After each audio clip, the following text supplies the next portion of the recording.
আলিমুল গায়ব জানে, আমাদের নবীও জানে না। যে জোরে বলে ঠিক না বিঠিক, আমাদের নবীও জানে না।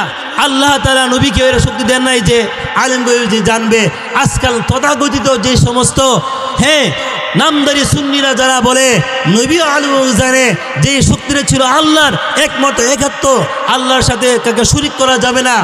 তথাকথিত কিছু সুন্নিরা আছে বলে নবীও আলিম জোরে বলে নাউজুবিল্লাহ। একমাত্র আলিমুল গায়ব জানা মালিক কে? আল্লাহ।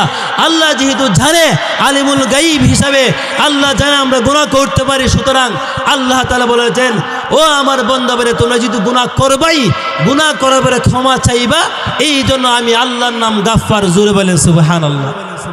সম্মানিত হাজিরিন, আমরা আল্লাহর দরবারে দোয়া চাইতে হবে, ইস্তেগফার চাইতে হবে। ইস্তেগফার চাওয়ার প্রথম মাধ্যমটা হচ্ছে 5 ওয়াক্ত নামাজ পড়া। জোরে বলেন ঠিক না বেঠিক?